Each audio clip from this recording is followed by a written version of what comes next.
Once again, good evening to all of you and a warm welcome to another insightful and informative session by Canara Entrepreneurs Limited. KE or Canara Entrepreneurs is a non-profit mutual benefit corporation chartered by individuals from the Canara region in India. Founded by entrepreneurs successful in the Middle East region, this chapter, KE Dubai, encourages, supports, guides, and nurtures entrepreneurship for individuals originating from the region. Today's event is on BSE SME platform, the Exchange of the Future. It tells us about how we can scale our business through listing.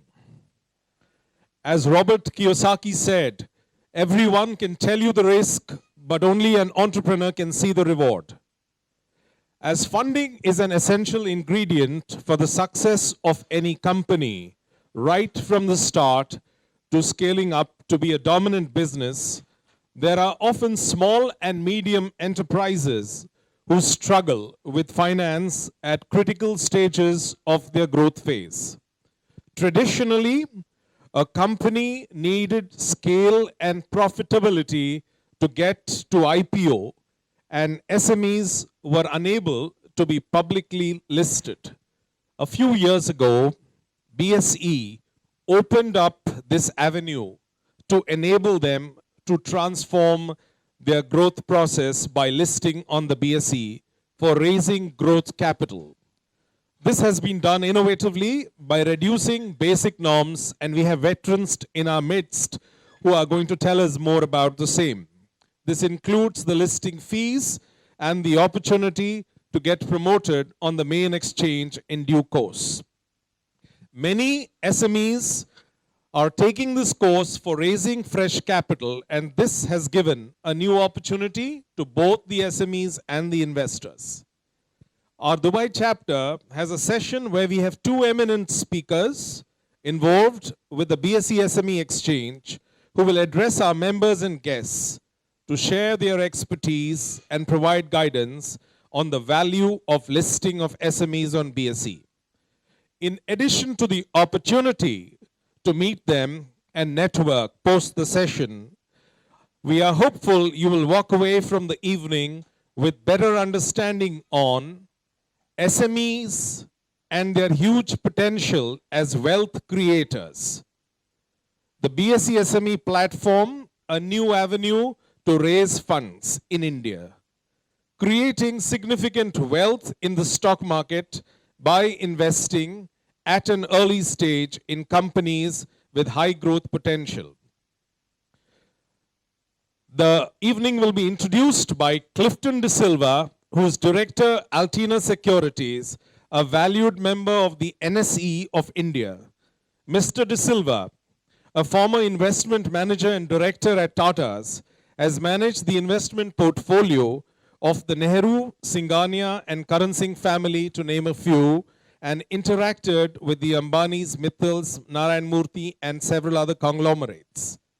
We have with us a very eminent speaker, the CEO of the BSE SME, Ajay Thakur, one of the captains at the BSE for the last 19 years. He has been at BSE and helped cross major milestones. He joined them as head arbitration and business development. He has developed the derivative segment of BSE and was actively involved in the opening of regional carriers centers across the country. Currently, the head of BSE SME, responsible for the development of this segment, he has successfully launched the platform on 13th March 2012, and it thus became the first exchange to launch in India. Without much ado, let's put our hands together and welcome Clifton De Silva to introduce Ajay and then take it forward. The theme is on the SME sector.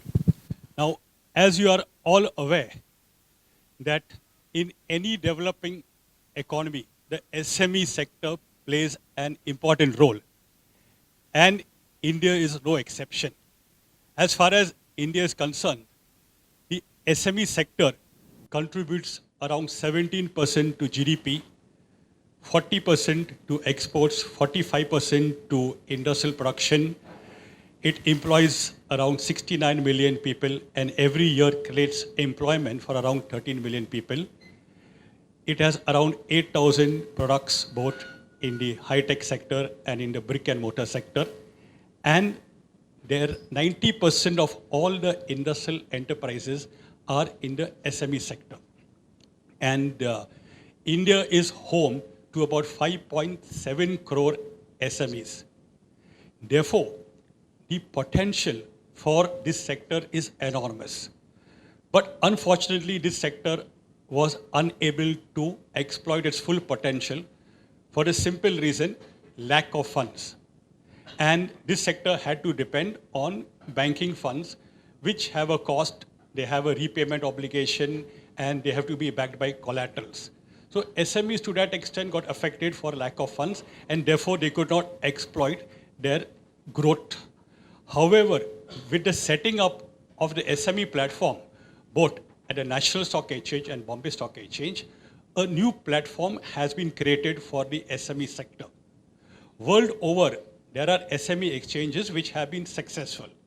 For example, NASDAQ in the year 1971 was a fledgling SME exchange. Today, it has emerged as the second largest exchange in the world, valued at $7.5 trillion. India also has the potential. The SME platform in India also has a great potential, and SME companies operating in India or with the opening of the exchange have great potential. Just to give you an illustration, as we said, 5.7 crore SMEs in a country like India. You just take 5 crore SMEs, and out of these 5 crore SMEs, only 0.025%, just quarter percent, which is doable, gets listed. You will have a mind-boggling number of companies listed on the BSE SME platform at 1,25,000 companies. On the main board, BSE, after 146 years, there are 5,500 companies.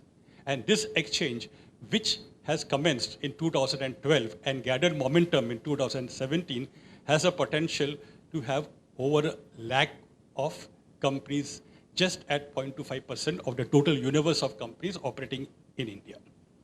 And every company, and therefore, the potential is large.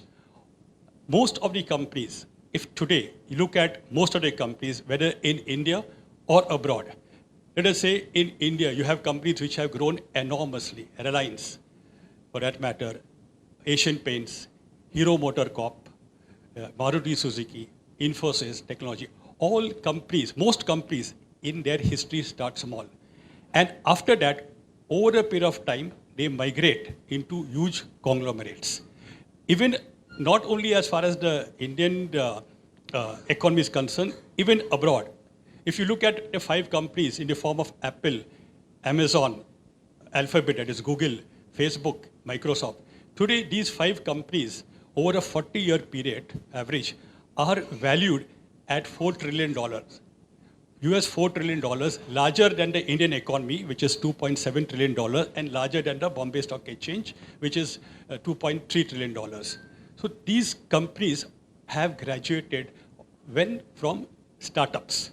And most of them were set up either in garages or dormitories. So this is the potential of companies when you look at them when they are small, with a huge potential to grow. And in India, you have now with the exchanges, both on the BSE and NSE platform, where small companies can get listed, and companies like Reliance in India have given huge returns. But as you were explained, that right now, okay, I'm a member of National Stock Exchange, but prior to that, I used to manage, I was a director and investment manager at Tata's. And in order to take informed decision, I used to manage the investments of Tata's. And in order to take informed decisions, it was required by me to visit every company, visit every management, talk to the managements. And there are on several occasions where I have had the opportunity of interacting with Mukesh Ambani. At that point of time, never expected that years later he would emerge as the richest man in Asia. So that is the potential. Reliance started with 6 crore at the time of the public issue. Today it is valued at 10 lakh crore. And it's not only Reliance, it is Infosys, it is HeroCorp. All companies, most companies start small. And from here they grow into huge conglomerates. And in the process, they create huge wealth for all those who have invested in the company. For example, an investment of rupees 10,000 in Eicher Motors in the year 1984, just 10,000 without considering dividends, is valued today at 900 crores. Elsewhere also today, Amazon in 1997 started as a bookstore selling books. Today, it is worth 1 trillion, and Jeff Bezos is the richest man in the world. After even giving $38 billion and divorcing his wife, still he remains the richest man in the world. That is only through the stock market. So today, most companies, if you look at, start small. And over a period of time, they grow. So also, as I said, that year too, the SME sector has more than 5 crore companies in the SME sector. And even if a part of them get listed, huge number of companies would be listed on the SME sector. And many of them could replicate future. They could replicate what Reliance did or what Amazon did and get and create in the process huge funds and huge revenues and huge wealth for the shareholders. So the potential is great. And in my journey, I say I have met in my entrepreneurial journey, I have met several promoters established, as I said, established like in India, Bharti Group, Vedanta Group, any of the promoters who are big today, I had the opportunity of meeting them when they were non-entities. So therefore, it is only passion and dedication that can create huge wealth for companies. Even as far as China is concerned, Alibaba of Jack Ma has made him into one of the richest person. So the company's potential to grow. In any other sector, you cannot create as much wealth as wealth can be created through investing in companies at the right time and the companies which can keep on growing and creating wealth. So this is the, coming back to what I was saying is that on a regular basis, I meet many promoters and many companies in the SME sector are hidden gems. They give huge return. We have in the process, we mentor companies, I mentor companies, and there are, the booklet will show you, there's a book brochure, which four companies which we mentored, they just collected 8 crores, but in a period of 6 months, they are valued at over 100 crores. So they have created huge wealth for, huge wealth has been created for the promoter and huge wealth has been created for investors. So therefore, this conclave, the objective is to showcase and create awareness of an exchange. Ajay Thakur would now post me, he would give you a talk on the potential and create awareness about the potential of the exchange. So now, with an exchange in place, companies need not resort to banking finance, which I thought and which I think is difficult at times, specifically in a country like India. There's a repayment obligation, there's a cost, there are collaterals. But here is an avenue created that without collaterals, without repayment obligations and without cost, you have access to funds. And these companies can grow by leaps and bounds. And as I said, that my experiences with, I meet several promoters on a daily basis, and in the SME sector, there are some hidden gems, companies with very good fundamentals, very good prospects, and with growth prospects. And these companies are, as of now, not listed, but many of them will get listed. And when they get listed, they will be creating enormous wealth for their stakeholders. Now, as I said, here, this conclave is one to showcase the potential of an exchange. This is the exchange. What is the potential of the exchange? Huge potential. Also, potential of companies in the SME platform which are operating. And then we will have a panel discussion with the companies which have got listed, and they will share their experiences and also share their prospects and talk about how they see themselves 2 to 5 years from today. With that, I end my presentation, and I'll ask Mr. Ajay Thakur, who's the BSc SME head, to present this. Thank you. Very good evening to all of you. First of all, very much thankful to the organizers, Mr. Clifton, for giving me this opportunity to address you all. In fact, while introducing me, it was said that I have spent 19 years in BSc. Let me correct it, I have already spent 23 years in BSc. So anyhow, in 23 years, I have headed various departments. The biggest challenge was launching the SME exchange in India. And prior to this SME exchange, I think there was one more experiment that has been taken by the government in India when they launched OTCI, Over the Trade Counter Exchange of India, way back in 1989. But it has failed miserably, and there were various reasons for that. So when we were trying to launch this SME platform in 2011-12, we were facing the same difficulty. People were statistically asking these questions that when OTCI has failed with the same rules and regulation, how you think that this SME platform will succeed? And most of the so-called intelligent brains in India were going on television and they were criticizing the policies of SEBI, and they said that this will never be successful. But fortunately, we have worked hard. We always believed that past failure can't be the future failure and past success can't be a guarantee for future success. Things have changed, and let us go with a positive mind and let us try to launch this SME platform, because all of you know, and as Clifton has already said, that small and medium companies are the backbone of any economy. And it's very much vital for creating employment, especially in the country like India, where the population is quite huge. So it was very much necessary for us to ensure that this SME platform should become a successful platform. And in last 7 years, we have started this journey in 2012 by launching this SME platform on 13th March 2012. And in last 7 years, we have done almost 1900 seminars. I was myself a part and parcel of almost 1800 seminars. We were on the roads across the country. I have met personally 29,000 promoters. And after meeting 29,000 promoters, I have been successful in bringing 400 companies on this SME platform. And the major reason for not converting most of the people is that equity awareness is very low in our country. It took months, it took hours for us to convince these SMEs to come onto the stock exchange.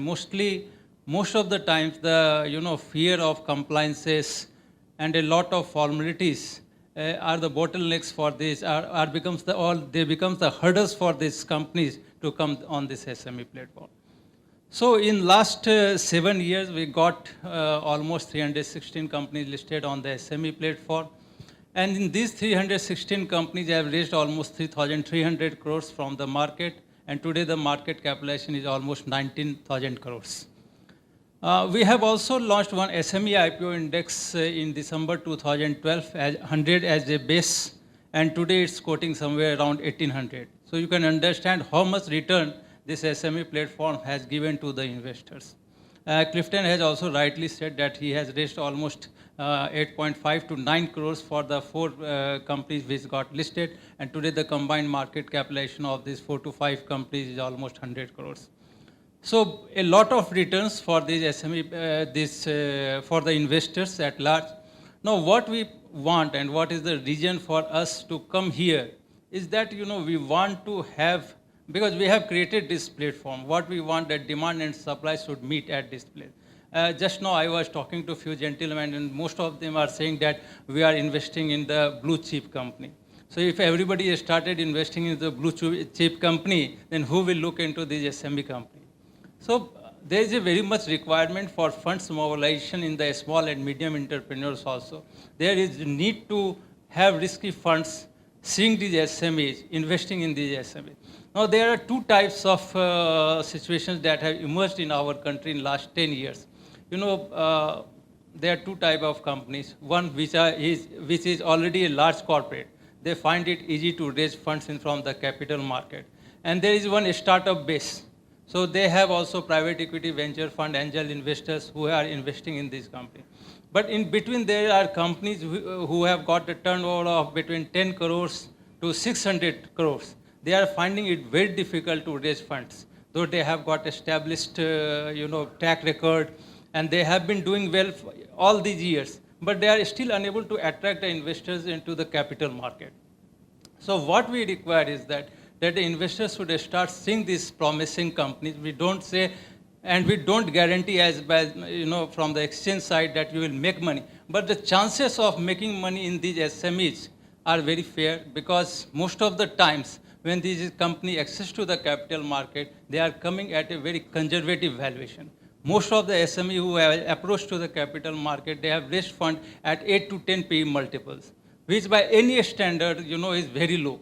Even if you see the companies in their sector, the peer group companies, they are almost trading at 20 to 25 P multiple, but these companies are coming at 8 to 10 P multiple. So almost they are giving a lot of scope for the investors to make money. And again, it's on historical, financial results. It's not on future that anybody has adopted discounted cash flow method, and on that basis they have valued the company, and then they are saying the investors to invest in this company. So more or less this SME is giving, of course I must say that as far as equity is concerned, we always say to the people and investors and the promoters at large that equity is the safest instrument in the hands of the promoters and riskiest instrument in the hands of the investors. So of course, this is a very risky instrument. So whenever you are investing in equity, you are taking risk. But wherever there is a high risk, there is always a chance of high reward. And in SME platform, we have observed that it has given high rewards, though the risk has been also high. In few of the companies, investors have lost money, but in most of the companies, the investors have made huge sum. But still, investors are shying away from the SME market, and we are meeting to a lot of investors across the country. Now we have come to Dubai also, and requesting the investors to look into the SME platform. So this is the main reason for us to go each and every part of the country, not only to talk to the promoters, but also to the investors at large. And for us, people like us who is trying to create this ecosystem, it's a very difficult exercise. It's a very difficult exercise to convince the promoter, and it's more difficult exercise to convince the investors. So in those circumstances, you can understand how much difficult it is for me to ensure that this SME platform should run smoothly. Still, we are working very hard. We are trying to see that more and more SMEs should come onto the stock exchange. We are meeting to the investors, and we are also requesting them to look into this company, invest in this company. So now, as far as guidelines on this SME platform is concerned, we have relaxed a lot. On the SME platform, what we said, that any company which is 3 years old, with 2 years of profitability and 3 crores of net tangible asset can get listed onto the SME platform. So any company which is 3 years old with 2 years of profitability and 3 crore of net tangible asset can get listed on our SME platform. Post-listing compliances we have reduced substantially in comparison to the main board of the stock exchange. Instead of quarterly compliance that exists on the main board of the stock exchange, we have reduced the compliances here on half-yearly basis. So what we are saying that on half-yearly basis, you have to file unaudited balance sheet with the stock exchange, and on yearly basis, you have to file audited balance sheet. So we are trying to create a balance between, compliances and the risk profile of the investors. Now, investors also need to take informed decisions on these companies. We want that the investors who have got deep pockets should only invest in this company. And that's why we have kept the minimum ticket size for the investment onto the SME platform to rupees 1 lakh. So if anybody wants to invest on the SME platform, he has to invest minimum 1 lakh. So we have created a concept of lot size. So say, for example, if any company is coming out with a issue price of 50 rupees, then the lot size will be 2,000. So if anyone wants to invest in these companies, he has to buy minimum 2,000 shares or multiple thereof, because otherwise odd lots will get created onto the SME platform and it will create difficulty in buying and selling of these shares. So the concept of lot size is there, minimum investment, minimum ticket size of rupees 1 lakh and multiple thereof, so that only informed investors should take informed decision. They should understand the risk associated with this company, who has the patience to remain with the company for longer time, and then only they should invest in the contracts.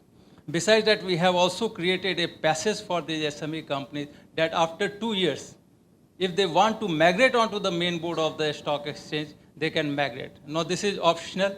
So, any company where the post-issue paid-up capital has crossed 10 crores and the market capitalization is minimum 25 crores, then these companies can opt for migrating onto the main board of the stock exchange. So, out of 316 companies which are listed onto the stock exchange, 76 companies have already graduated onto the main board of the stock exchange. So it's a very healthy sign what we are seeing onto the SME platform. Many of the SMEs have started doing well and they are now graduating onto the main board of the stock exchange. And by the end of this year, we think that almost 100 companies will migrate onto the main board of the stock exchange. We have few companies here who will share you your experience. And if you see these 4 or 5 companies, what we have observed that post-listing, their top line and bottom line has improved a lot. They are doing very well. So Clifton will showcase those companies, and those companies will also introduce themselves. I will give you a little bit example what has happened on the SME platform. Around 3.5 or 4 years back, one company has approached to me because he get influence after I have given the speech, and he approached to me and told me that he also wants to get listed onto the SME platform. So after seeing his balance sheet, I was a little bit confused whether to get him listed or not. But finally, I thought that because the passion with what he was talking everything, I allowed him to get listed. So in 2014, the company's turnover was 10 crores and profit was 50 lakh rupees. Last year, they have shown 100 crores of turnover and net profit of 30 crores. At the time when they have come with the IPO, their market capitalization was 16 crores, and today the market capitalization is 600 crores. And what the company said that even going forward, the result will be very good.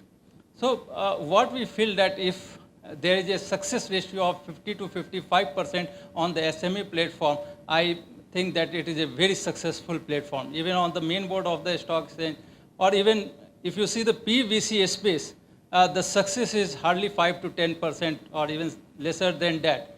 Whereas on the main board, if you take 145, 146 years, the success ratio has been hardly 10 to 15%, because many of the companies post-listing have got suspended and we are not taking them onto the record. So today, today we have got only 4,700 companies listed onto the stock exchange. So around 2-3 years back, we have got almost 6,000 companies listed, but we have to suspend many of these companies because they got busted. So today, 4,700 companies are there, and only 3,000 companies are getting traded. Now, India, if you see, there is a huge potential. At least there is 1 lakh companies which can get listed at any point of time. But unfortunately, because that equity culture is still not there, and we are also struggling a lot to convince the SMEs or other companies to get listed. That's why we are not seeing a lot of listing happening into the country. And if these 1 lakh companies get listed, I don't think that India is going to, or Indian entrepreneurs will ever ask for any help from the government. It becomes self-sustainable business. And in India, what we have also observed that most of the companies, they go on, conservative way of raising funds to meet their, capital and or working capital or whatever it may be. All 95% of these companies have gone to the banks for raising funds, etc. Now, you can understand what is the situation of banks in India. Most of the banks don't want to lend to the companies. And what is the other option if they will not leverage other source of raising funds? And what is the other source of raising funds is by diluting equity. There is no other source of raising funds. So, of course, most of you are investors, you know that what are the benefits of listing. But just I want to brief you the benefits of listing. Now, what are the benefits of listing? Normally, these things I keep on talking to the promoters at length. but I want the promoters also to introduce themselves to you. So I will keep rather brief all those things. So there are 5 reasons for getting listed. Number 1, of course, to raise funds for whatever the purpose, except personal purpose. Number 1. Number 2, what Mr. Clifton has said, and jokingly I can also say that after 10 years of marriage or 15 years of marriage, you want to divorce your wife happily, you can create wealth by getting your company listed. He has already given you the example of Jeff. I don't want to go to that. But it's a very, very good way to create wealth. This is the only way to create wealth, that every 1 crore that you are adding in your profit is going to increase your market capitalization by 15 to 20 times. So that is the best way. So 1, of course, raising the funds. Number 2, the balance sheet becomes healthier.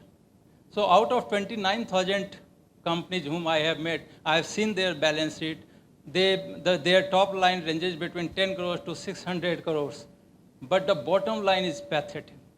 It ranges between 4 to 5 lakh, maximum to 2 to 3 crores in 95% of the company.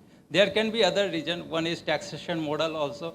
But in most of the cases, what I have found is that they have leveraged the debt to such an extent that most of the time it gives me an impression whether they are working for themselves, for their company, or to service the bank loans. So that is a major problem that we are seeing in most of the companies which are there in India.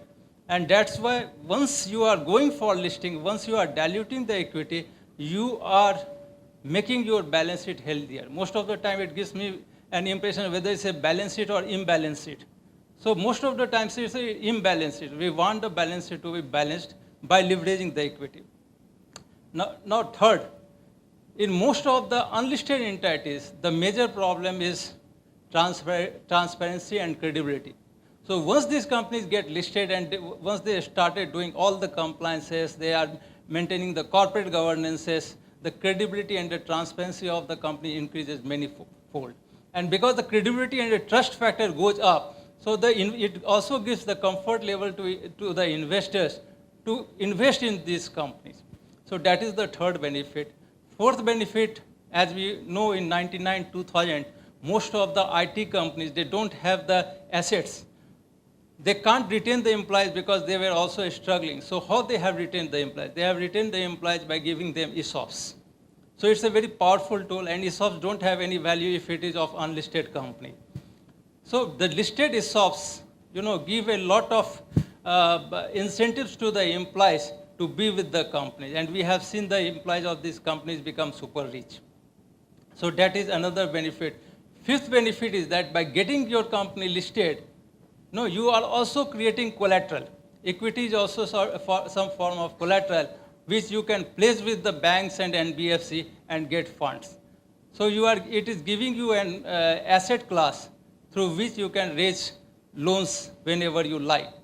Seventh benefit is that you are creating your own currency. These promoters are creating their own currency. Normally the governor of central bank are issuing the currency.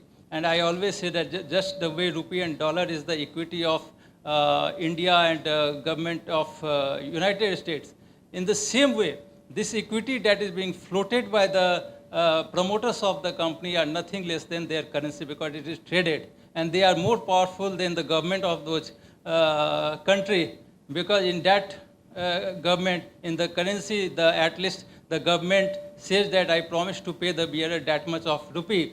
But in the case of equity, what the promoters are issuing, they are more powerful than those governments because they never give any guarantee to the shareholder that they owe to pay them something. So that way there are lots and lots of benefits that are associated with the promoters, which promoters should always leverage. And for them, we have created this stock exchange, this SME platform.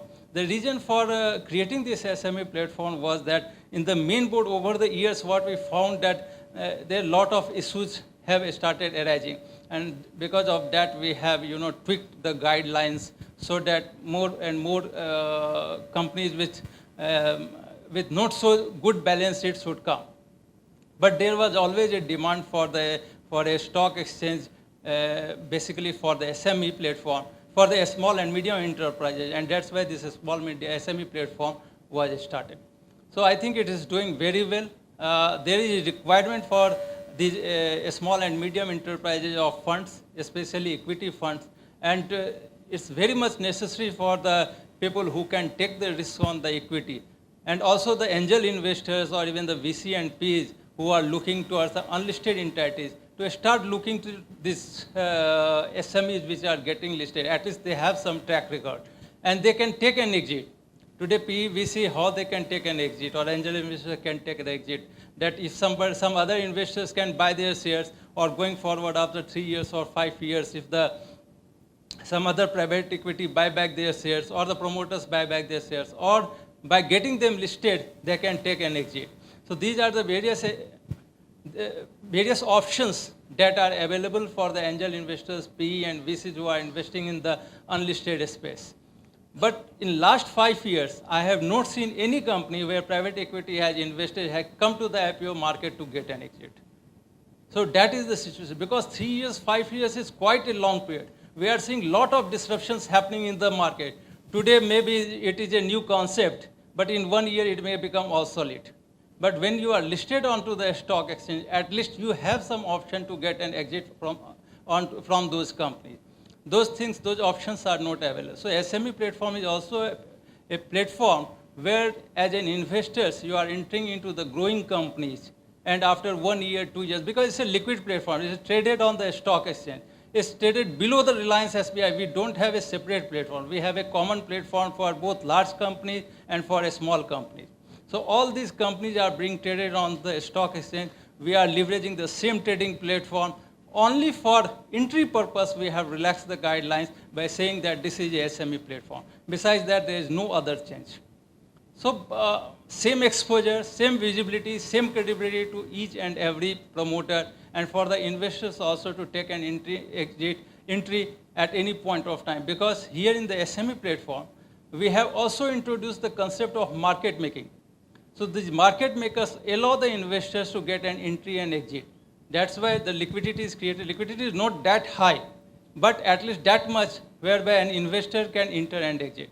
We also don't want this SME platform to become a trading platform where every day millions of shares started trading. We don't want that. We want the investors who have the patience to remain with the companies for a longer point of time, who doesn't believe in trading, etc. And after 2 years, who has got 6 months vision or 1 year vision or 2 years vision should invest in this company. So it's not for liquidity purpose. Yes, once it migrates to the main board, when the lot size reduced to 1, sufficient liquidity is getting created. And at that point of time, someone can exit.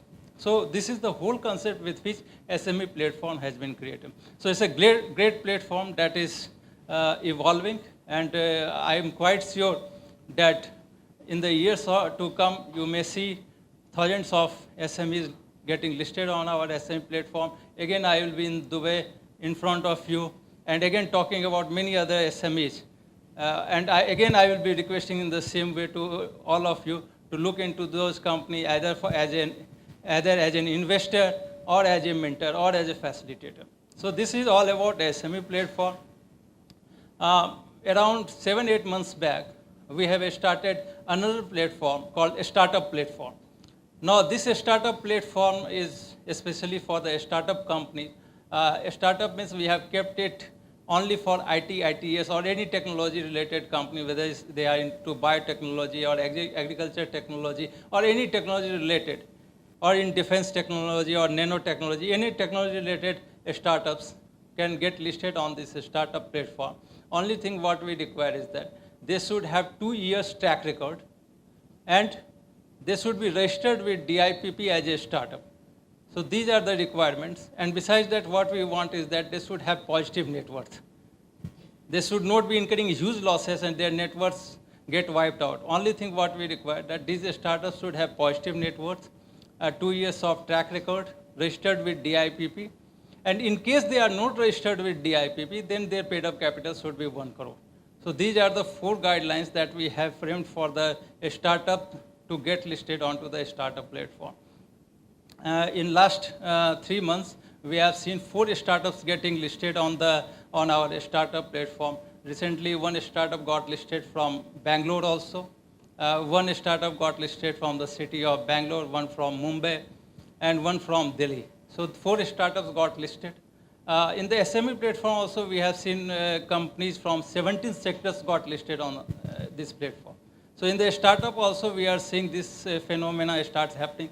Already 5 other mandates have been signed. So in another 3-4 months, we are expecting another 5 to 6 startups getting listed on the startup platform.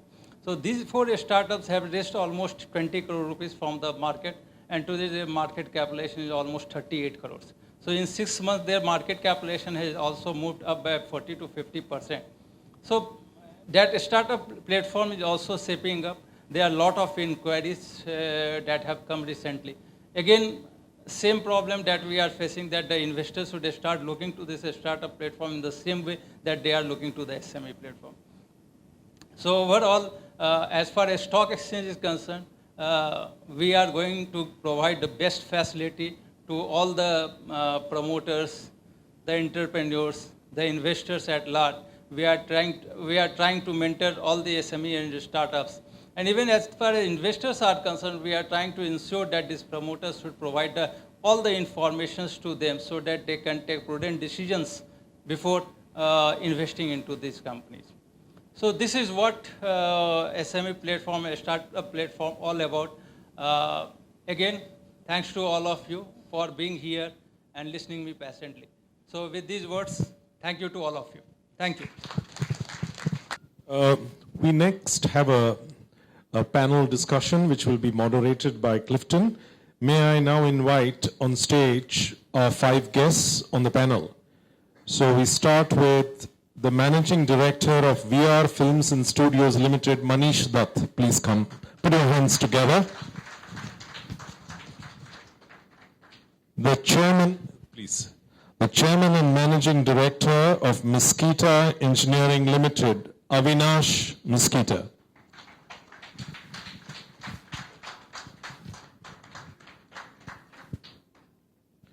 The Managing Director of Mac Hotels Limited, Mr. Edgar Kota.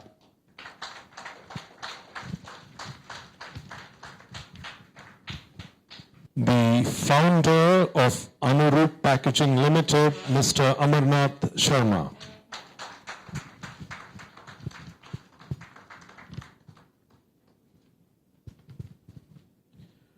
The Managing Director of BCPL Railway Infrastructure Limited, Mr. J.K. Ghosh.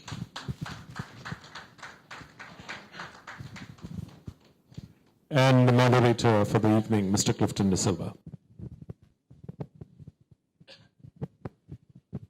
Mr. Ajay Thakur has spoken to you about the SME platform and its potential. We've also spoken to you about the companies that are operating in the SME sector and the potential that these companies have in future to create wealth. Now, there are companies which have got listed on the SME platform, and in the process, they have created huge wealth. And there's one particular company, Evans Electric, which is not represented because as far as the promoter, founder, managing director is concerned, he has suddenly developed flu and he has been advised not to travel. He had deputed his CFO. Just a day back, he developed this flu. The CFO couldn't make it because he didn't have a visa. He thought that he could have a visa on arrival, but since he didn't have a US visa, he was debarred. So he will not be there. If anything on that company is required, by and by, we will talk about that company. So here, as I said earlier, my experience over the last 35 years in these capital market, stock market, is what I have witnessed. Huge wealth can be created only if investments are made in companies at early stages, both here in India and abroad. And if today somebody purchases an Amazon or a Reliance, you will not wealth would be created, but in moderate terms. You will not have multi-baggers. It is only companies, and every company, as I said earlier, whether it is a Maruti Suzuki, whether it's HDFC, whether it's HDFC Bank, whether it's Reliance, whether it's Hero Corp, and abroad also, whether it's a Facebook, whether it's Microsoft, whether it is Amazon, all companies start small. And huge wealth can be created only after identifying companies which are small and have the potential to grow big. So we talked about companies which are likely to get listed and create wealth. At the same time, these are the companies which have got recently listed, and in the process, they have created huge wealth in the short term for the investors. For example, a company like Evans, which is not present today, they got listed on 13th May at a rate of 52. And in about 2 months, the share price touched 230 rupees. In the case of VR Films, it got listed on the 30th April at 61. And in 3 months, the stock went up to 180. That is a type of. Mac Hotels got listed on the 4th October 2018 at 24. In the 6 months' time, the stock touched 120. Miskita, recent entrant, which got listed on 4th of October 2019 at 27, and the price went up to 65. Today it's close around 60. So, right companies, investment in the right companies at the early stages can create wealth. But as I always said, informed decisions. The decision should be an informed decision. You must know about the companies. Here, we're presenting the companies who will showcase or talk about their prospects. And every participant has a right to ask questions about the growth. Track the company, and then if you see the companies performing as per their promise, they are the right investments. So there are a set of questions what we will ask the panelists, and they will reply to it, and then maybe it could be followed by a question answer session.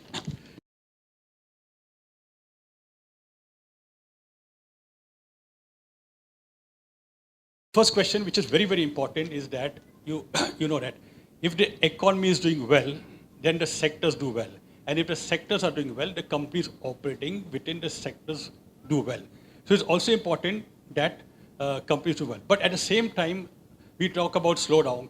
There are many companies which beat slowdown. Those are efficient companies. For example, Reliance, despite other companies not doing too well in the industry, they have performed well. Asian Paints has performed very well.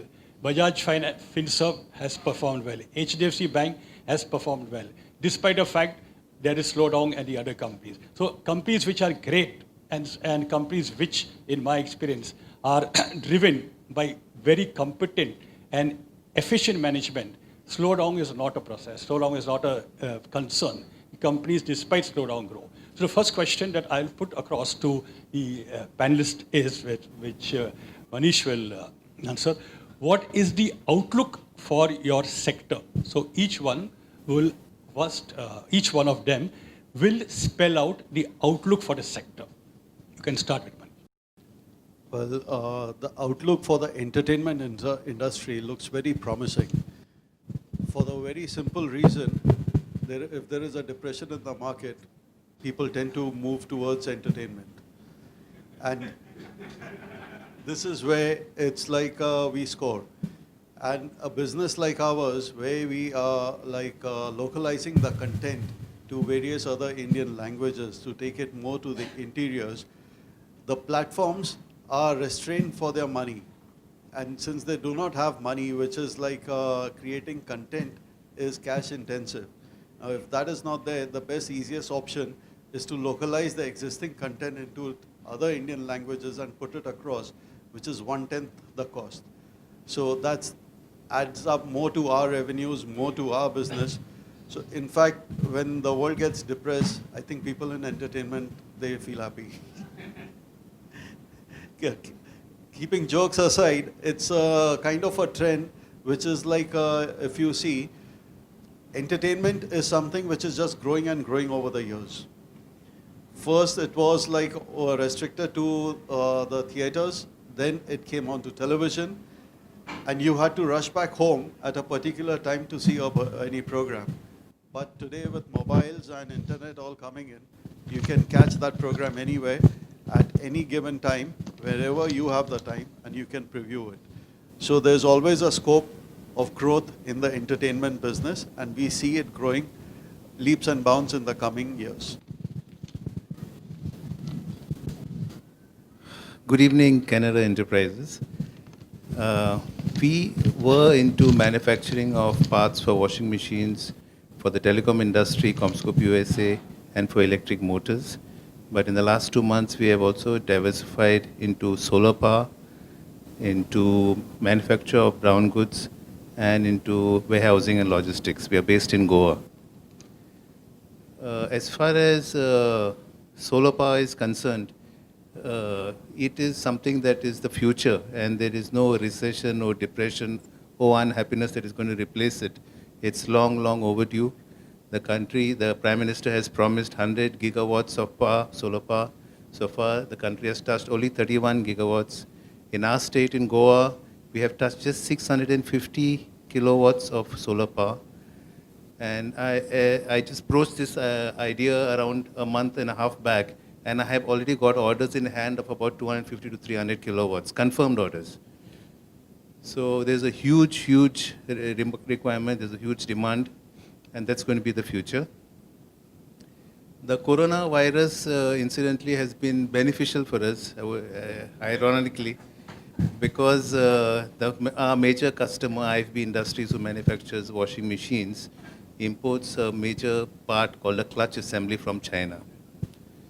And the supplies have got disrupted. They require 500,000 clutch assemblies in a year, and each costing around 1,000 rupees. So if you add it up, it comes to around a 50 crore business, which they are saying now compulsorily the Chinese manufacturer has to tie up with us. And since we are in Goa, situated very close to the factory, they want them to tie up with us. So this is a huge opportunity we have, I would say, partly because of the coronavirus. It has been discussed for quite some time. And now they want to localize production. They don't want to take the risk of any disruptions in their supplies. Loss of production is a huge concern. So going forward, from a present turnover about 7 crores, we plan to achieve 100 crores. 50 crores would come from this particular project itself. And there's a huge, as I said, a huge requirement for solar power. Thank you very much. Well, good evening once again, Canara Enterprise and all the members here. We are in the industry which is also even mentioned in the Bible. You know,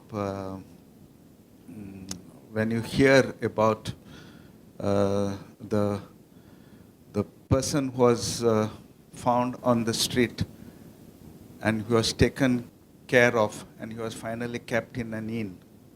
This is the industry which is never in recession, which will never go outdated. The hotel industry has been and will be always, as long as humanity lives, this industry will never die. It will only grow. And especially in India, it will only grow because the huge population which is turning from the poverty line to the middle income, they want to do travel, they want to do entertainment. Goa has seen the increase from 2011-12 to up to 19-20, annual growth of about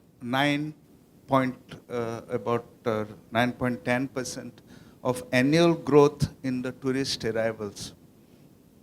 And we are already having a Mopa airport which is coming, which is supposed to, once it is complete, the 4th stage, Mopa Airport is supposed to be having 30 million annual tourists, catering to 30 million tourists in Goa. So you can imagine how big potential the tourism has. And it is only growing. As you know, here also in Dubai, the hotels are always in demand. And we are in Goa. It's a beautiful thing that Goa is not a one-time destination. People like to come to Goa over and over again. Goa in itself is is well marketed. People like to go over and over, come over and over to Goa just to have fun, just to have party. And that is the reason why our sector will always grow. Another important aspect of our sector is that everybody, any sector which does well will help us to do well. You know, some sector or the other will do well, and people always like to travel. They like to work hard and they want to party hard. So Goa is the destination, and we are in the industry that will cater to this. So it's a huge promise for us moving forward. Thank you. I would be more comfortable in Hindi, and we all are Indian here, and in India Club, I think you all will not mind. Thank you. मेरी जो company है वो अनुरूप packaging limited, मेरा बड़ा लड़का इसको देख रहा है, और पैकेजिंग इंडस्ट्री इको फ्रेंडली होने के कारण और ख़ासकर इंडिया में प्लास्टिक बैन होने के कारण हमारा स्कोप बहुत बढ़ गया है। और यही कारण है कि इतने रिसेशन डिप्रेशन के बावजूद भी हमारी कंपनी का टर्नओवर कम नहीं हुआ है, बढ़ा है। हमने जो इशू के टाइम पे प्रोजेक्शन दिया था उससे ज़्यादा हमने अभी तक अचीव कर लिया है। और आगे भी जिस हिसाब से ग्लोबल में पैकेजिंग का कंजम्पशन है इंडिया में, वो परसेंटेज में बहुत कम है और वो बढ़ने वाला है। इसलिए हमारी कंपनी का बहुत बड़ा स्कोप है और बाकी लोगों को भी ये लग रहा है। और हमारा मेन ऑब्जेक्ट है कि नॉट ओनली कोरुगेटेड बॉक्सेस, हम चाह रहे हैं कि टोटल पैकेजिंग सोल्यूशन पे हम जाएं, ये हमारा आगे का विजन है। Thank you. Good evening, everybody. BCPL Railway Infrastructure Limited, Calcutta. We are doing business in Indian railway electrification work. The Indian Railway now huge potential for their electrification work. Now Indian Railway has decided to 27,000 kilometer railway electrification on their existing track.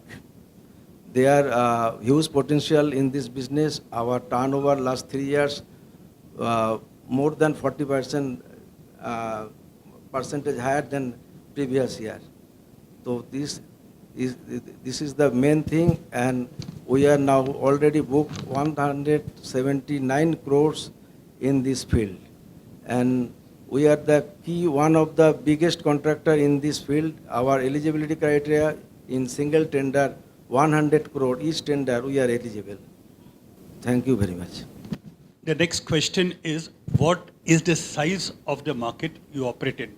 Can you let the audience know what is the size of your market? Well, the size I wouldn't talk about the entire entertainment industry, but I would talk about, say, Hollywood movies and the size of the audio industry, which is the localization industry as such.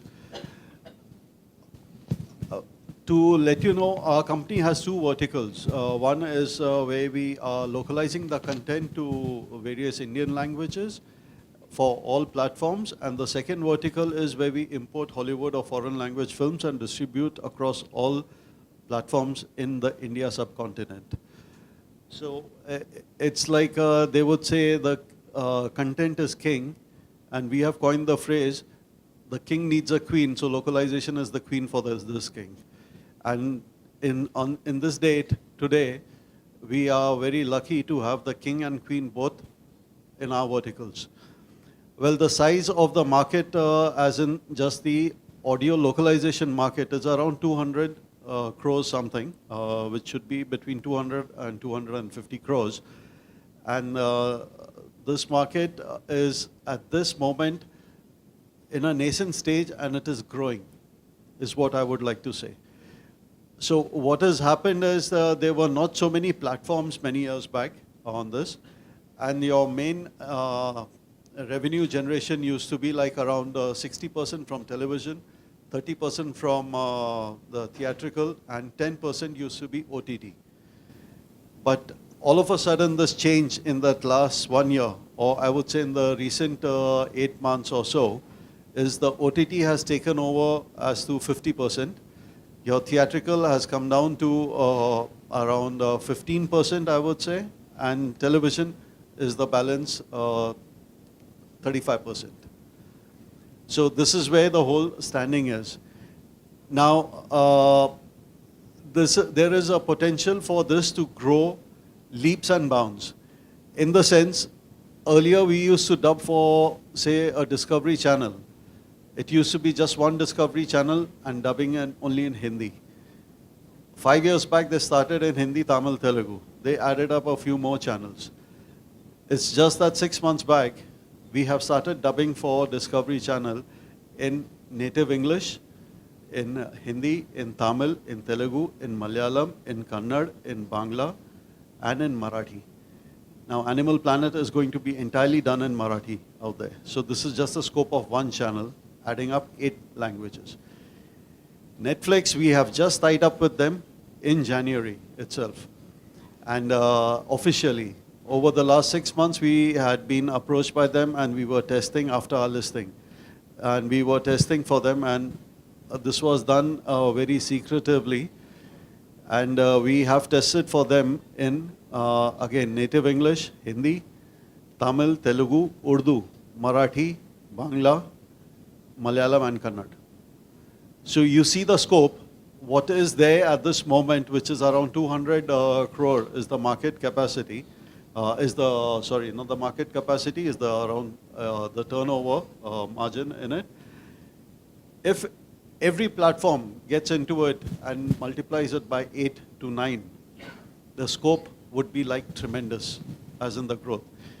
And this is more achievable kind of a target because, like I said, all these platforms which are like coming in and growing up, they're all in a nascent stage. And all platforms need content. And to create content is very expensive. And to hit the eyeballs correct and to give the advertisers and everyone the full respect for their money, the utilization for their input in it, the more it is localized, the more the reach increases, the more it is spread, you have more eyeballs attracted towards it, and that's where the true potential lies. And this is, it's just going to grow and grow from this 200 to 250 crores at this moment. We have been in business for the last 25 years, and we have grown consistently at the rate of about 10 to 15% every year.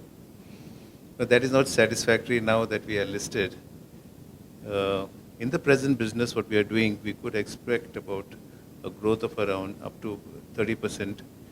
But we have looked at 3 different verticals, as I mentioned earlier. Every megawatt of solar power we add, our turnover adds by about 6 crores. So as I told you, literally the sky and the sun is the limit. In brown goods, we are considering manufacturing of BLDC fans, which are again brushless DC fans, which is the latest technology. Tying up with a number of Chinese companies and supply and contract manufacturing in India. We are also going in for warehousing and logistics. Now, as my friend Edgar mentioned earlier, in Goa is coming out with a new airport, and which is going to be a major freight terminal. There is already today a requirement of about 1 to 2 lakh square feet of warehousing immediately today. So there's a huge demand and a huge scarcity of warehousing in Goa. Considering all these facts, I think the sky is the limit for us. It's just that we need to decide what we are going to do, and we need to go and get it. And since we have decided what we are going to do, we have given ourselves a couple of years where we are going to hit a turnover of 100 crores, as I mentioned earlier. For Mac Hotels, again, the journey has been, it was established in 1990. So, in fact, we will be completing 30 years now. We are in this operation. We have started with a very humble beginning of around 13 rooms. From there, today we are operating about 274 rooms, and total room capacity in Goa today is among the star category hotels is about 10,000, and it is growing, as I said, at 9%. So there is a huge demand. Now, what is Mac Hotels planning to do is, there are a lot of hotels which are run or rather mismanaged by a lot of family-run enterprises, where the next generation is not keen in continuing, or they do not want to work hard. So we are getting into a asset-light model where we will take these properties on a long-term lease, upgrade them, and then operate. So the growth of 9%, which is already there, where we want to capitalize on with the existing assets which are there lying, not fully utilized, so we want to utilize it and take the benefit of it.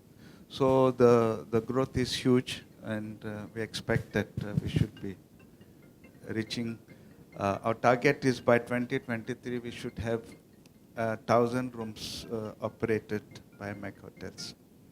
Thank you. जो हमारा industry है वो unorganised industry है, तो exactly data industry का कितना production है वो अवेलेबल नहीं है, पर ये ज़रूर है कि हर कंपनी में एक्सेप्ट सम एक्सेप्शन सब में पैकेजिंग मटेरियल लगता है.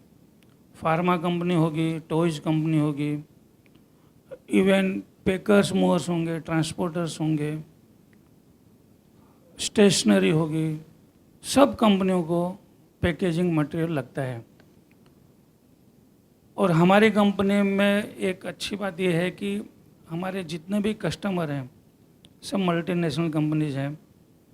हमारे कस्टमर कैमलिन है, फेबर कैसल है, मेटल टॉयज है, पेपेजिन्स है, सब इंटरनेशनल मल्टीनेशनल कंपनीज है. और कंटिन्यूस उनको हमारा मटेरियल लगता है. टोटल हम बताने की पोजीशन में नहीं है कि टोटल मार्केट शेयर कितना है और उसमें हमारा कितना है. हम काफ़ी छोटे लेवल पे उस समय इस हिसाब से काम कर रहे हैं, पर कंटिन्यूस अच्छे ऑर्डर्स हैं, बढ़ रहे हैं. हर एक इंडस्ट्री को हमारा प्रोडक्ट लगता है. बीइंग ए कमोडिटी सबको लगता है. Coming 5 years, railway market area about not less than 10,000 crore, more or less. There is a big opportunity, big. Now, having spoken about the market size, railways 10,000 crores, Manish has given the total market size. Now, the next question that I would like to propose is that you have given the market size. Now, what is your share in the market size, and do you propose to enhance your market share in future? And from present share, what are you looking at the next 2 years of increasing your market share, and to what extent? As I said earlier, the market share of our sector is around 200 to 250 crores. Today, we are doing a business, our size is, you can say, at least around 20 to 22 crores or something. So it's like you can put it across as the 1/8 in that. Now, we are definitely one of the leading players in this, and incidentally, we are the first studio in India to get listed on the stock market and second in the world as far as the dubbing business goes. Any other company which is like listed in this kind of a thing is a post-production house where dubbing is a secondary or a very minor subsidiary for them. And there are a lot of other players who are like standby single units which are like working across, and we have around 65 dubbing studios across India, out of which 10 are like our owned in Mumbai, but the others are like on hire and on lease with us over the last 3-4 years. Now, these were not being used, utilized to their full capacity, but they will be like now, and we are initiating 10 dubbing studios more in Mumbai itself, and we'll be taking the tally up to around 80.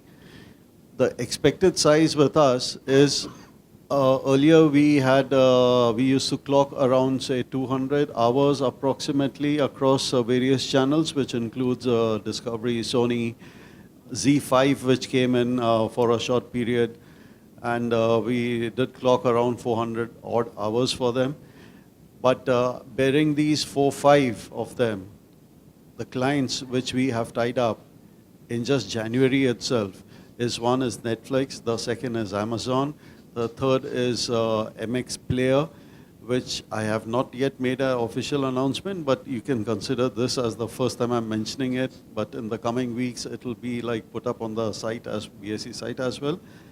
And another biggest player is Disney Plus, which is going to enter, and we have. It's in the process. I cannot disclose much about that to you. So the market size, I would presume in this to be, if all these things, it does take time to push up. In fact, Netflix, we were under discussions and testing for them for 6 months, and now it has fructified. And if all these platforms, they start full gear, as the way we are looking, in 1 year itself, around 50 to 60 crores definitely is what our turnaround revenue would be in this, and it can even be more. So, and we are just planning and preparing ourselves for that, and we, as a part of our business strategy, earlier we used to we wanted we wanted clients which could give us like higher profit margins. And in that process, we were leaving out a lot of the smaller revenue generating players or platforms. So after listing, we have decided we will no longer consider ourselves as a premium servicing company, but we shall treat ourselves like a petrol pump. You want aviation petrol, we'll give you that. You want, you come in your Mercedes, we'll fill that up for you. You come in a Maruti, we'll fill that. You come even in a can and we'll give you petrol. So we do not want to leave anyone, and we are going all out to it. And in the next 2-3 years, definitely looking at crossing over 100 crore business. And as a policy, you can say it can't be a policy, but it's a definite aim that after 2 years we are migrating to the mainboard for sure. We have been used to be 100% suppliers to the components we supply to customers. As years passed, today our major customer, IFB Industries, manufactures 500,000 washing machines per annum. It was a corporate decision to have 2 suppliers for every component. Last year, they started with another supplier who is an exporter to Electrolux, and 80% business was given to us, 20% to them. Within 6 months to 8 months, they have reversed that decision and given us back again 100% supplies. So we meet all their requirements of quality, just-in-time, delivery, customer satisfaction, all the criteria that MNCs look at. As far as the telecom industry goes, we are competing directly head-on with Chinese manufacturers. We have the ability to beat them in precision machining and in supplies and delivery, which is critical. As far as the solar power scenario goes, today there are only unorganized players in this market. So we as a corporate and a organized sector, we believe that we can bring a lot of value to the customers and bring down prices and get a lot of more business, which is our aim. Well, to keep it short, what I have already mentioned, our aim is to have 1,000 rooms operated by 2023 with a turnover of about 60 to 70 crores. And the profit in our industry is about, say, 20%. Right now we are operating in Goa, but moving forward we will be moving out of Goa, and we will be creating a brand. As I said, asset light, so we will have standards derived, and we are concentrating on the mid section of our industry as of now. Maybe moving forward we will go to the upper segment also. So that is the plan for the company in the next 2 or 3 years. So that's the potential. Thank you. हमारा growth आने वाले 2 साल में करीब करीब double होगा। एक और बात ठाकुर साहब, मैं आपका ध्यान चाहूँगा इस पे कि मुंबई में पैकेजिंग कंपनी जो लिस्ट हुई वो अनुरूप पैकेजिंग सबसे पहली कंपनी लिस्ट हुई है जो पैकेजिंग इंडस्ट्री में है। और इसके कारण मुंबई का एक पैकेजिंग इंडस्ट्री का एसोसिएशन है Vikma, you must have heard the name Vikma. Vikma वालों ने एक सेमिनार रखा और सारे पैकेजिंग इंडस्ट्री वालों को बुलाया और उसमें मेरा भाषण था और उसका टॉपिक था कि आईपीओ इज ए मिथ और रियलिटी इन पैकेजिंग इंडस्ट्री। और यह मिथ अनुरूप पैकेजिंग ने आप लोगों के सहायता से, आलोक जी और क्लिफ्टन की सहायता से मिथ तोड़ा और अब बहुत सारे पैकेजिंग वाले इसमें कि हम भी आईपीओ ला सकते हैं, हम भी ग्रो कर सकते हैं, वो आ रहे हैं। तो मैंने कुछ काम आपका उस सेमिनार में किया। हमारा डबल ग्रोथ होने वाला है, कम से कम 2 साल में मिनिमम डबल होगा। हमने जो मार्च 20 का प्रोजेक्शन किया था वो आज हम ऑलरेडी पूरा कर चुके हैं। Thank you. 2017-18, 7% market our, and 2018-19 our market 8%, and already we have dividend 2017-18 we have dividend 6% already given, and there is a huge potential in this market, and hopefully our market growth 8 to 10% next coming year. A very simple question, you can answer it in 1 or 2 lines. Do you all see any disruption in your industry? Like I said earlier, disruption to everyone else's life brings glory to our business. So it's a kind of a thing, like I do not see much disruption in our business as such. And even if there is a possibility of anything happening, we have safeguarded ourselves by not depending on just one client. We have 10 huge clients, which, as I kept on saying, it's like Amazon, it's Netflix, it's Disney, it's Z, it's Sony, Discovery Channel, and Epic Channel, so many of them. Well, if all of them happen to, by any stroke of luck or whatever, get disrupted, I don't think anyone else will be surviving any which ways. So I don't see any disruption happening, and even if it is, we are well geared to come out of it or to face it in a very constructive way. As far as disruptions are concerned, I don't see any disruptions in our line of business. I think, especially the solar power thing, that it's coming so late. It should have been much, much earlier, because India is a sun-blessed country. All countries between the Cancer of Capricorn and the higher latitudes have 300 days a year sun, and we should have done this much, much earlier. There's no question of disruption. The only question is how much value we can add to the customers and how soon we can do it. That's the only. Well, as I said it earlier, our industry is for long time and tested. In Bible, it is mentioned about a good Samaritan who took the person who was injured and kept him in the inn. And we are in the business for the last 30 years, so we have seen ups and downs of any kind of the economy, and we have survived. So we know how to swim in the troubled waters. So we will swim. But moving forward, I don't see. We can only see some better times to come. Thank you. Sir, disruption इसलिए मुझे हमारी industry में नहीं लग रहा है, मतलब खासकर मेरे कंपनी में, कि हमारे पास में सेलिंग प्रॉब्लम नहीं है। कंटिन्यूस क्लाइंट है, हम उसको सेलेक्ट करके हम उसको सर्विस कर रहे हैं। हम जितने चाहे उतने क्लाइंट बढ़ा सकते हैं। मैं खुद चार्टर्ड अकाउंटेंट हूँ, पिछले 35 ईयर से प्रैक्टिस में हूँ, तो मेरा खुद का नेटवर्क इतना बड़ा है कि मुझे सेलेक्ट करना पड़ता है कि कौन सी कंपनी को मुझे सप्लाई करना है, नहीं करना है। हम धीरे धीरे, और जितना हम उसमें वर्किंग कैपिटल डालते हैं उतना ही हमारा टर्नओवर बढ़ता है। इसलिए पिछले कंपनी हमने रनिंग कंपनी ली थी, 95 से कंपनी रनिंग है, तो एक बार भी हमारा कोई ड्रॉप नहीं हुआ, ना टर्नओवर ड्रॉप हुआ, ना प्रॉफिट ड्रॉप हुआ। तो मुझे ऐसा कोई डिस्ट्रप्शन नज़र नहीं आ रहा है। Railway industry already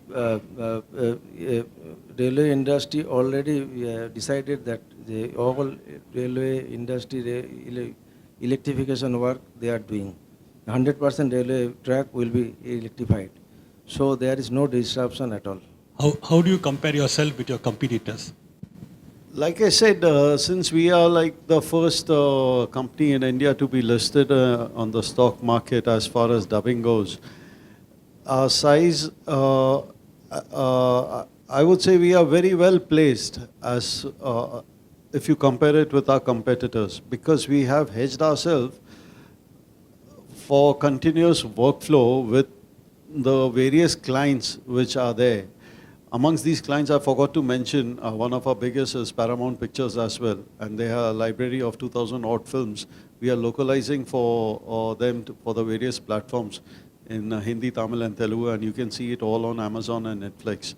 Anything with Paramount Pictures and dubbed in Hindi is done by us. And we have a client which is like SDI, which is spread over, you can say, 30 countries across the world, and we are their co-partners in India. So we have, when you had a China television trying to get a foothold, it's still trying to. Their Chinese programs are being localized to Hindi, Tamil, Telugu, which is also being done by our company.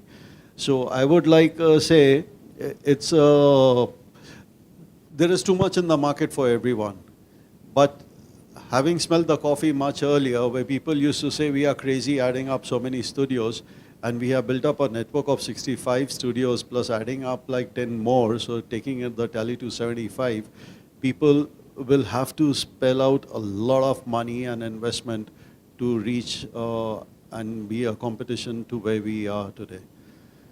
But we are not taking things for granted, and we are keeping eyes open, which is why to keep ourselves safeguarded.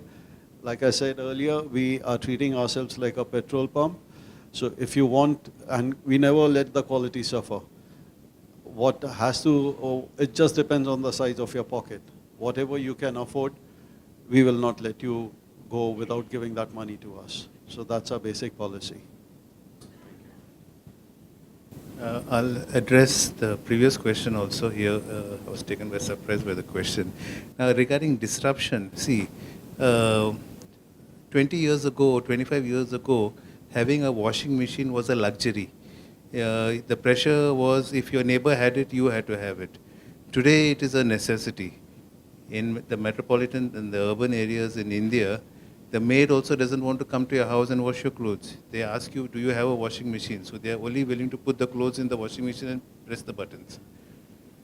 So that has become a necessity today from a luxury. In the telecom industry, the question of everybody stop using mobiles, I think, is out of the question today. Nobody is going to.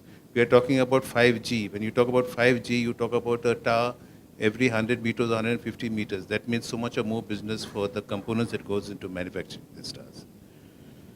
And what I was talking earlier is about the Tropic of Cancer and the Tropic of Capricorn. So these are the two tropics that go on either side of the equator, which are the most, which have the most sun during the year. As far as competitors are concerned, we got into this business 25 years ago with 4 other competitors. In 3 or 4 years' time, there was no competitor left. We were the sole suppliers. And as I said earlier, 1 year back, there was a competitor which was brought in just to see how far he could compete with us. But being an exporter, we lost out, and we have regained a 100% share of the market. As far as solar energy goes, we are, as I told you earlier, we are operating in a completely unorganized, very small proprietors doing a little business, struggling. We are getting into that kind of a market where we are getting professionals to do installations and erection of solar power platforms. So I really believe there's no competition in our business. Well, as far as our sector is concerned, competition is there and will be there, and also the growth is there. As I said earlier, we are 30 years in this business, and there were a lot of other hoteliers, Goan origin hoteliers who had started, some of them even before us, are no longer doing the business.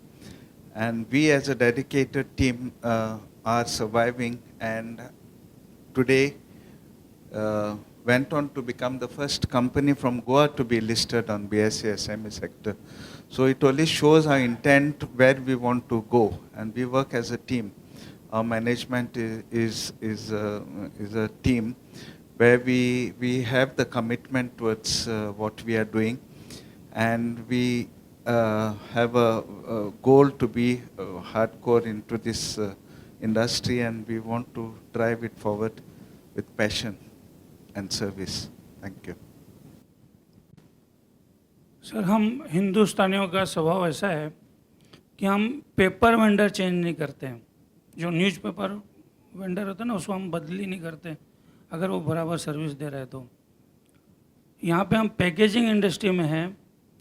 10 lakh रुपए का अगर माल हमने time पे नहीं भेजा या quality का नहीं भेजा तो सामने वाले का 50 करोड़ रुपए का कंसाइनमेंट रुका रहता है. सेकंड टाइम खड़ा नहीं करता है. और 25 साल से अगर सेम वेंडर है उनके पास में और उन्होंने बदली नहीं किया है तो डेफिनेटली हमारी सर्विस और क्वालिटी में होगा कुछ दम कि उन्होंने अभी तक बदली नहीं किया है. और बढ़ाते जा रहे हैं, उनका शेयरिंग बढ़ाते जा रहे हैं. There is some eligibility criteria to participating in the Indian Railway tender electrification there. We are the eligible more than 100 crores, both financial and technical. Last few years we have seen more or less 5 or 6 tenderer participated in this tender. But one thing, we never compromise our minimum profit percentage. Thank you. Since we are running out of time, we'll restrict ourselves to 1 or 2 more questions before we throw it open to question answers. One of the most important aspects for every investor is to know the potential of the investment. For example, as I said earlier, as far as the BSE SME is concerned, what is the potential? Since there are 5 crore companies and 0.025% get listed, then the potential is 1,25,000 companies against 500 and 600 today. So therefore, we will also ask question on the potential. But in order, since we are running short of time, 1 or 2 of the potentials I will answer because they've already told me in advance. For example, Mac Hotels. How do you look at potential? They look at 1,000 rooms.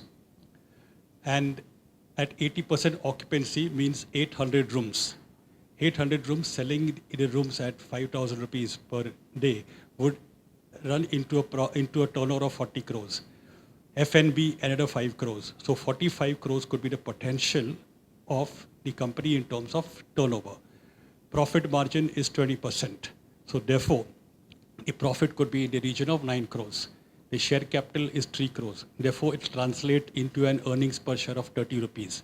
The P multiple for the hotel industry is 25, 30, 40. But even if you take a modest P of 20, which means on a 30 rupees earnings and a 20p, the price could be around 600 rupees compared to the current price of 100 rupees. So that is the potential. They need not answer that question, and I will.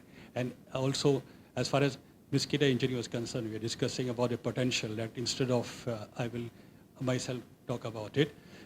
As far as Miskita Engineering is concerned, they have a capacity today of 3,000 square feet. In the next 6 months, it will be enhanced to 7,000 square feet. And this 10,000 square feet from 3,000 to 10,000 square feet. Now, the investment here is 2 crores. The potential of this 10,000 square feet will translate into a turnover of 50 crores. So on a 2 crore investment, you could have a revenue of 50 crores, 25 times input-output ratio.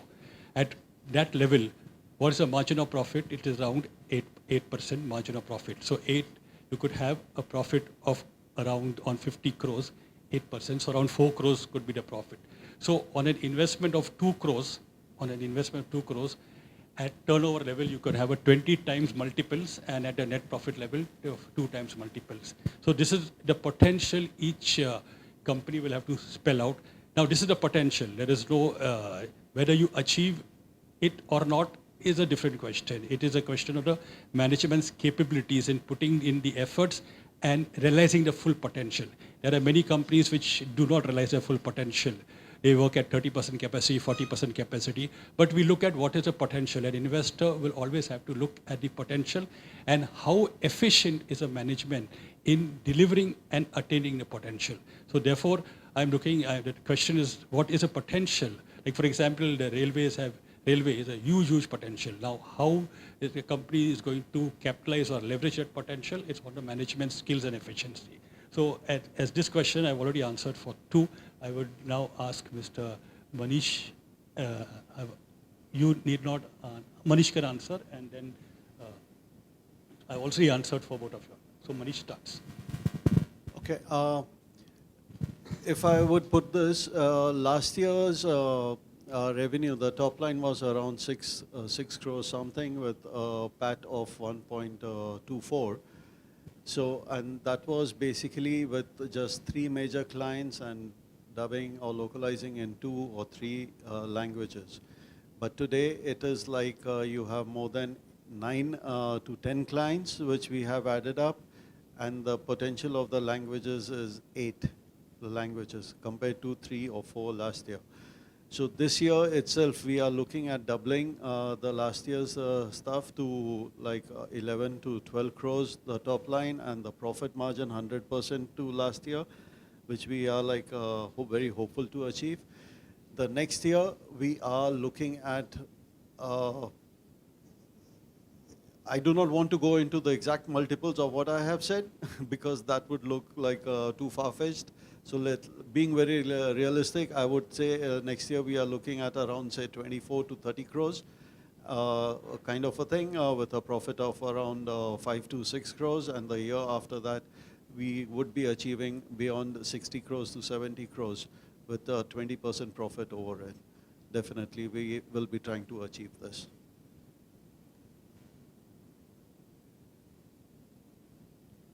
Sir, हमने जो project किया था, हमारी एक और company है अनुरूप की 100% सब्सिडरी कंपनी सारा सॉल्यूशंस प्राइवेट लिमिटेड थी, अभी हमने उसको लिमिटेड कर दिया है.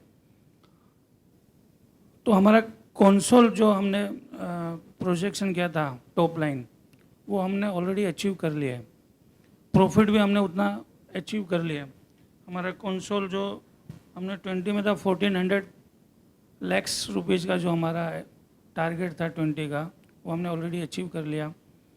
287 प्रॉफिट था लैक्स, वो हमने ऑलरेडी अचीव कर लिया. तो मार्च में अभी भी 2 महीना बाकी है, इससे ज़्यादा ही होगा. और आने वाले 2 साल में हमारा प्रोजेक्शन है कि टोटल डबल हो जाए. 22-23 में ये डबल होगा मिनिमम, टॉप लाइन भी और बॉटम लाइन भी. Last year, we have received gross profit 11 crores and PAT margin 7 point something crores. Previous year already we have turnover, half yearly turnover already 64 crores. So that is our potentiality and growth. We will ask Mr. Amarar Sharma to say 1 or 2 words. They are launching an IPO shortly. That is a subsidiary of Anurup. We have any 1 or 2 words to speak. सारा solution limited वो 100% subsidiary company है अनुरूप packaging limited की. सारा means होता है all. इन मारवाड़ी सारा means all, इन मराठी सारा मीन्स ऑल, इन हिंदी सारा मीन्स ऑल. सारा means all. We provide all business solutions under one roof. Virtual CFO आपने नाम सुना होगा. जितने छोटे छोटे एमएसएमई हैं वो फुल टाइम सीएफओ रख नहीं सकते हैं, इसलिए हमारे जैसी कंपनी से वो सर्विसेज लेते हैं. पर हम उससे भी एक कदम और आगे हैं. हम खाली वर्चुअल सीएफओ सर्विसेज नहीं प्रोवाइड कर रहे हैं, हम मैन पावर सर्विसेज प्रोवाइड कर रहे हैं. Any troubleshooting, collection, balance sheet, optimisation of balance sheet, dress up, ये सारा काम हम उनको करके देते हैं।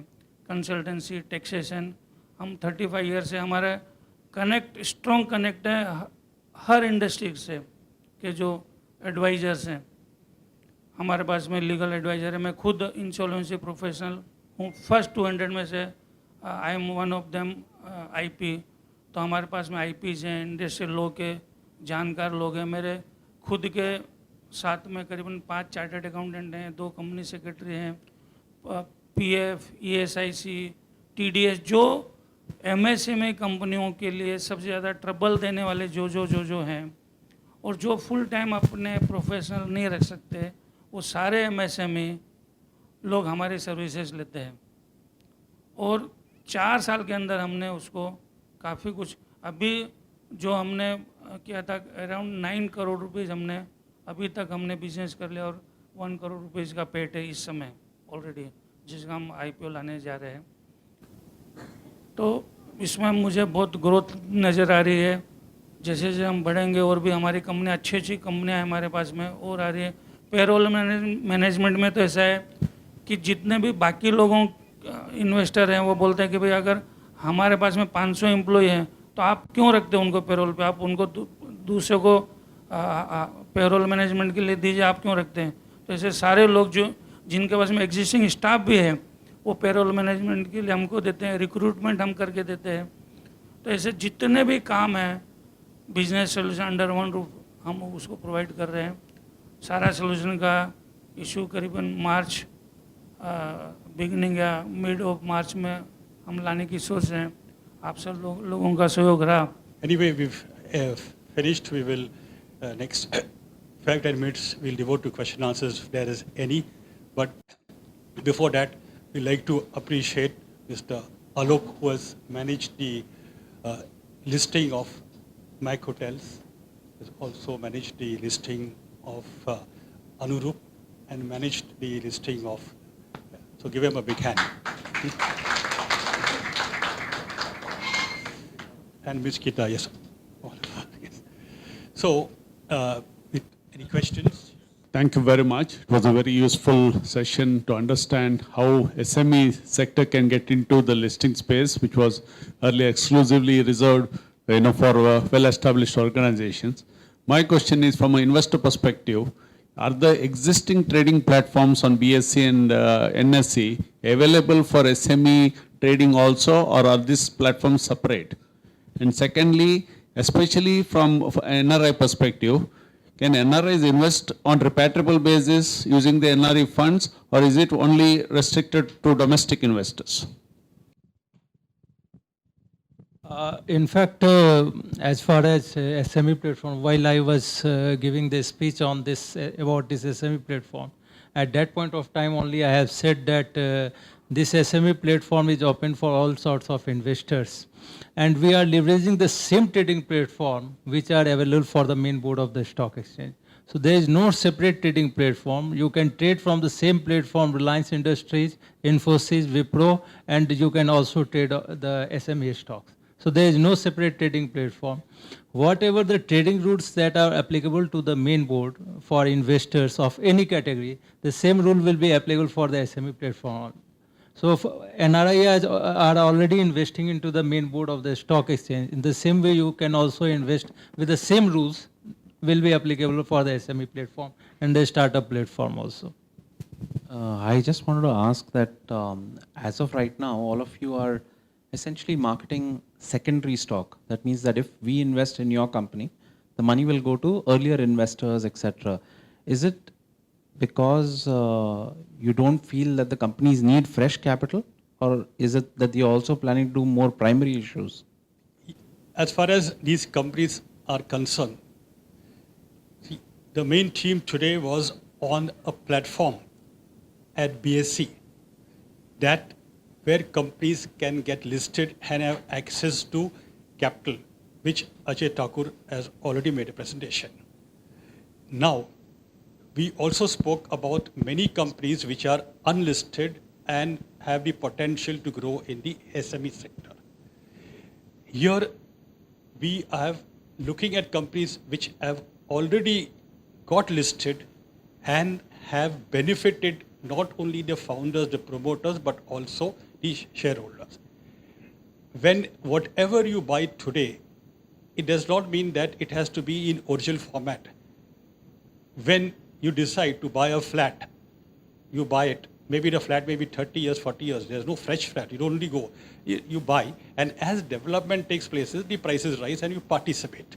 So here, as companies grow, these companies will grow. Today, most companies which are growing give rewards to the shareholders. So companies need not have funds. The companies, many companies are there. Basically, it is this way. The company, one of the most precious element is equity.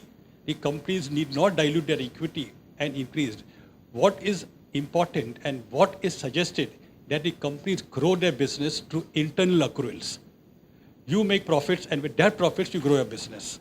So there is a lot of scope for companies to promote their business in terms of growth and shareholders benefiting in terms of growth. And when growth can be financed through internal accruals, there's no need of increasing the capital base. You know, there are two ways to look into the things. Okay. Many of us think that investing in the secondary market doesn't mean that we are helping the companies to create or bring more investment. Sometimes what happens when you invest in the secondary market, the market capitalization of the companies go up. And when the company have to, place shares with the investors, they have to accordingly just see that how much they have to dilute the shares for the investment purpose. So investment in the secondary market is also a way to indirectly invest into the market companies for their growth. As far as companies are concerned, with the growth, of course, they will require more and more funds in the companies for their growth. And that is the main purpose. If you see over the years, as the companies have grown, the promoters' stake in the companies have gone down. If you take Reliance, Infosys, Wipro, in all these companies, promoters' stake have gone down. So obviously, going forward, these companies will require more and more funds for the expansion or for the working capital or repayment of loan. Of course, these things will be required. So it's not just an exercise for the new companies, that this event is not only for the new companies, but also for the existing companies, which will keep on requiring more and more funds for their expansion, acquisition, or for working capital, or for reduction of the loan. Clifton, you touched upon subjects that, you look at companies, screen them and look at listing into the SME exchange. I know that any listing, you need to dilute 25% and look for investors at that perspective. How is it that investors in this region can get access to those companies so that they go into the pre-IPO and commit to that initial investment so that they get early access into some of these, called future stars? It depends on the management whether they want a pre-IPO participation. But in all the companies who have got listed, the participation has been at the IPO level. So this is a management's decision whether they would. Basically, since I think most of the companies may not entertain a pre-IPO type of participation because the SMEs have small capital. And if they were to dilute pre-IPO and post-IPO, then the promoters holding also would. So as of now, there has been no experience of a pre-IPO. There may be one or two companies, but most of the time it is post-IPO. But even in available. But even post-IPO, generally you get allotment. And then there's no lock-in period. Is it possible to list the company which are operating in UAE or abroad? And do you require company to be registered in India along with the abroad company so that you can list it in SME sector? Okay, a separate company registered under Indian Companies Act in India with the registrar of company, and that company can only get listed onto the stocks. So as far as SME platform is concerned, what we say that the company should be minimum 3 years old. Okay, but there are ways and means whereby we can take promoters, experience or track record into existence. And there are other ways. For example, what we have said that in case you have not completed 3 years, then there should be an investment from an institution or loan from the bank taken by the company. Then that company can be allowed to get listed onto the stock exchange. You said you met many companies, 25,000 companies, and many have been listed. You saw some qualities in them. What is one quality that you saw that this company is not worth listing? Maybe you can throw some light on that. So let me tell you, in fact, meeting 29,000 companies, and most of the companies don't get listed. Forget about even they have thought of getting listed. Most of the time what happens, the son said that, okay, we will get listed, father said we will not get listed. And if son, father, both said that we want to get listed, and then uncle said that we don't want to get listed. And then some advisor or consultant told them that, please don't go for listing, you have to do so many blah and blah, blah things. So yes, of course it was difficult. See, normally what happens, whatever the promoter says, okay, ultimately it should be reflected into the balance sheet. Okay, the benchmark of any companies or any promoter's acumen and the performance will be judged only by the balance sheet. You know, I met all 29,000 promoters, and everybody says that I am Raja Harishchandra and Yudhishthir. So what I have to do with Raja Harishchandra and Yudhishthir if it is not able to perform? So we don't want neither Yudhishthir nor Harishchandra. What we want Arjun, who can win the battle of Mahabharata for us. So for that, it's the company and it's the balance sheet which speaks a lot. Many of the times promoters say, no, we are not showing profit, but my profit is so high. But unfortunately, God has never written on any face that whether he's telling the truth or lie. So obviously, we are only going to the face value of the balance sheet. What balance sheet? On the basis of that, no, it is for the investors to take the call whether this company is worth listing or not. Many of the times, though I am not comfortable for the companies to get listed, but I don't have the control on that. Many of the times promoters say that, yes, we have got investors who are ready to invest, then we have to allow them. So as far as we are concerned, we are policy making bodies. As far as the stock market is concerned, it works on buyers be aware. Now how the buyers will be aware? Only when the sellers are providing all the information. And that's what DRSP, what we call it, draft red herring prospectus, is all about. And that's why we want it to be put on our website, on the company's website, so that the investors can take prudent decisions. At the same time, this SME platform being a risky platform, a startup, we want those investors who have got deep pocket only to invest. That was the main reason for keeping this ticket size a little bit higher. So of course, there are chances, but you never sure. We have seen companies having 50 lakh profit grown to 30 crores. We have seen companies having 15 crores of profit at the time of listing, today 50 lakh rupees. We have seen many companies getting NPA in the, with the time, which were used to be called great companies. So at no point of time you can judge. You can have only policies. You can see that the company is complying with the compliances. They are transparent enough. And then rest all other things we leave on the investors to take the call. Again, nowadays, some of the investors are talking the way as if equity is bond, where, all the regulators and everybody should ensure that, okay, investors should not lose money. That's not the way stock market works. So it's a risky business, but of course, if you invest in 20 companies, there are chances 5 to 7 companies can grow to such a level that it can give you extraordinary returns. So that's all about it. I'll now request our president, Mr. Robert Disa, to do the closing honors. Good evening, friends. I think today we had a very good informative session where the industry experts from entertainment, from solar panel, hotel industry, packaging industry, and the railways. I think all of them have got very good scope. Entertainment, as he said, the gentleman said, that when there is depression, we are the ones who are doing well. Then you have the second one with solar panels. He says, the virus is there, so it is business for us. You have the hotel industry. All of us like to go to Goa. Goa is always a hotel destination, isn't it? I think most of the times the rooms are full. Rooms are very pricey. So I guess his industry is definitely going to prosper. Packaging, always dressing up well enhances the product, isn't it? So I think his industry has got a lot of scope. And finally, railways. With Modi's bullet train projects and all, I think we can only expect better days to come. All in all, we had a very good insight to various industries. It gives us a lot of information. And these are SMEs who got themselves listed and are taking it to the next level. So probably you also can look at it those who are in the business, who want to grow it up. I think we have Ajay Thakur and Mr. Clifton to always help us out. So I guess all in all, it's been a wonderful session. Now I would like to thank all the gentlemen over here, and I think we should give at least a big applause for that. Thank you very much. Now I call on our chairman, Mr. Ivan Fernandez, to honor Mr. Ajay Thakur with a small memento, please.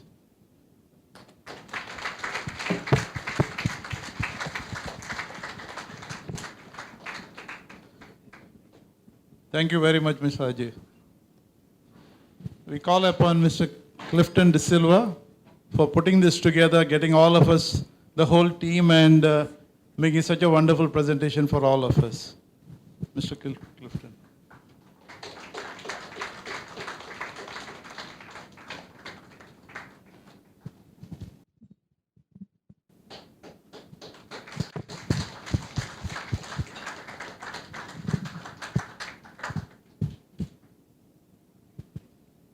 And finally, all of you for coming this evening and being such a supportive crowd and getting a lot of inputs to enhance their own line of business, so that probably we can approach Clifton and Ajay to help in the listing, and maybe some of us who want to invest in those companies, it's a good opportunity also.